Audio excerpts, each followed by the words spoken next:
अस्सलामु अलैकुम वरहमतुल्लाहि वबरकातुहू। नाज़रीन किराम, आज का सबक हमारा तख्ती नंबर 3 का सबक है। तख्ती नंबर 3 हरूफ मुक़त्तआत की तख्ती है और हरूफ मुक़त्तआत क़ता कलामी से, यानी मुक़त्तआत का माना है काट कर पढ़े जाने वाले हरूफ। इसको हम यूं समझ सकते हैं कि हरूफ मुक़त्तआत वैसे तो ये जुड़े हुए हैं आपस में, इन पर शद्दे वगैरह वो लगी हुई हैं, यानी इनको हम कुरान मजीद की तरह नहीं पढ़ेंगे, बल्कि ये शद वगैरह के लगने के बावजूद हम इनको काट कर पढ़ेंगे, अलग अलग पढ़ेंगे। अलिफ को अलग पढ़ेंगे, लाम को अलग, मीम को अलग। इसको जिस तरह कुरान मजीद में पढ़ते हैं अलम तरा कैफ़ फ़अल रब्बुका बिअस्हाबिल फील, यूं नहीं पढ़ेंगे, बल्कि अलम अलिफ को अलग, लाम को अलग, मीम को अलग पढ़ेंगे। और यहां पर यह बात जहन में रखिएगा कि नबी करीम सल्लल्लाहु अलैहि वसल्लम का जो फरमान आलिशान है, फरमाया कि कुरान मजीद के हर हरफ के बदले 10 नेकियां मिलती हैं। और वहां पर यही अल्फाज का इस्तेमाल करते हुए फरमाया कि मैं नहीं कहता अलिफ लाम मीम एक हरफ है, बल्कि अलिफुन हरफुन लामुन हरफुन व मीमुन हरफुन। अलिफ अलग हरफ है, लाम अलग हरफ है, मीम अलग हरफ है, यानी 3 हरूफ हैं यहां पर। अगर तीनों को पढ़ेंगे तो 30 नेकियां हम कमा लेंगे। इनको हम नेकियों के एतबार से, नेकियों को जहन में रखते हुए भी पढ़ेंगे और सीखने के एतबार से भी इंशाल्लाह पढ़कर हम डबल अजर जो है वो कमाएंगे। शुरू करते हैं। इसमें आपने वही बात जहन में रखनी है, 3 हरफी हरूफ 3 सेकंड लंबे होंगे और 2 हरफी हरूफ 1 सेकंड लंबे होंगे। अब यहां पे अगर आप गौर करें तो हमारा जो रूल था, इन्होंने मद और खड़ी जबर के जरिए समझाया है, यानी जो 3 हरफी हरूफ है उस पर ये नूरानी कायदे वाला मद लगा रहा है और मद लगा के ये बता रहा है कि ये 3 सेकंड से 5 सेकंड तक लंबा होगा। और इसी तरह जो 2 हरफी हरफ होगा उसको खड़ी जबर के साथ लिख कर ये बताएगा कि इसको एक अलिफ यानी 1 सेकंड लंबा करेंगे। स्टार्ट करते हैं। बिस्मिल्लाहिर्रहमानिर्रहीम। अलिफ लाम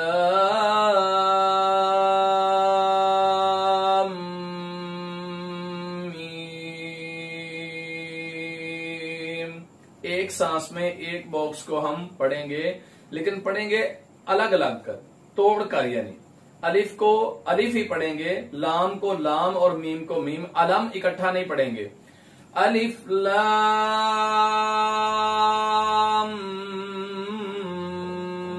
मीम। यहां पर 2-3 चीजें और अर्ज करना चाहूंगा। गुन्ना किसे कहते हैं? गुन्ने की तारीफ यह है कि नाक से आवाज निकालने को गुन्ना कहते हैं। आमतौर पे हम जो गुफ्तगू करते हैं वो मुंह से आवाज निकालते हैं।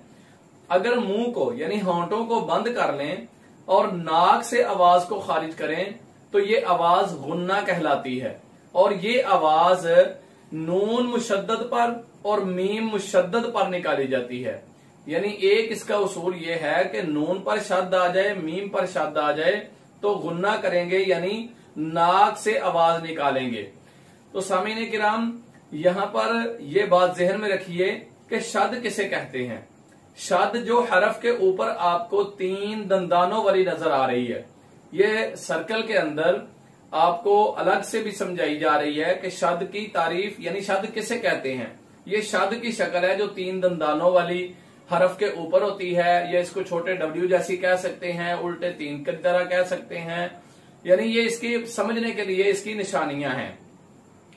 शद्द वाले हरफ को मुशद्दद कहते हैं और नून मुशद्दद मीम मुशद्दद पर गुन्ना जरूरी होता है। यानी जब भी नून मुशद्दद होगा नून पर शद्द आएगी, मीम मुशद्दद होगी यानी मीम पर शद्द आएगी, तो हम नाक से आवाज को खारिज करके गुन्ना करेंगे। दोबारा स्टार्ट करते हैं। बिस्मिल्लाहिर्रहमानिर्रहीम। अलिफ लाम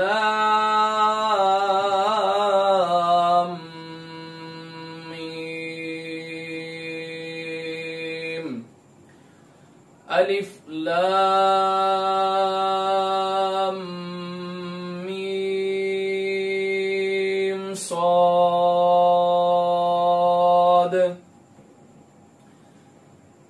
अलिफ लाम रा, अलिफ लाम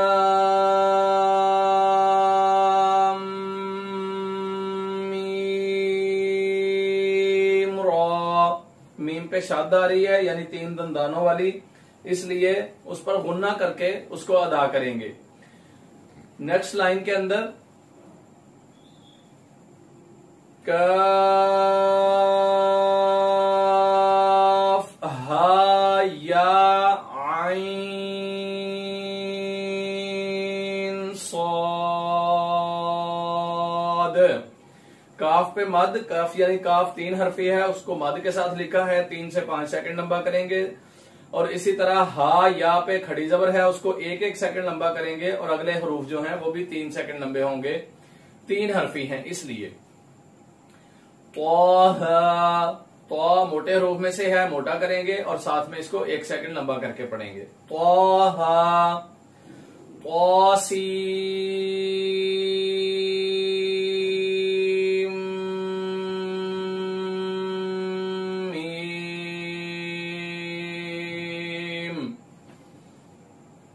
तौसीन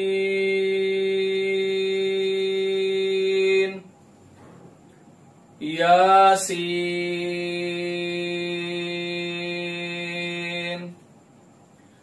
सॉद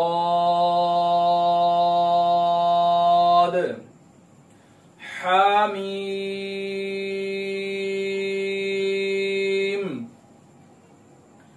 हामीम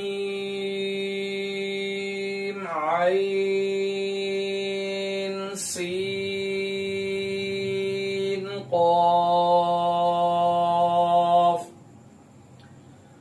क़ाफ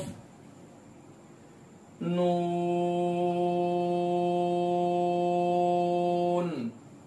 इसके साथ ही आज की तख्ती भी कंप्लीट होती है और आज का हमारा सबक भी कंप्लीट होता है। आपसे जाते हुए ये रिक्वेस्ट करता जाऊंगा कि अगर आपको हमारे असबाब जो हैं वो पसंद आए, अच्छे लगें, तो हमारे चैनल को सब्सक्राइब कीजिए और बेल आइकॉन का बटन दबाकर हमारा साथ दीजिए। इंशाल्लाह हम सबकन ऐसे ही नूरानी कायदे के बाद कुरान मजीद की तरफ आते जाएंगे और ये 30 दिन का कोर्स आपकी खिदमत में पेश करेंगे। वस्सलाम व रहमतुल्लाहि व बरकातहू।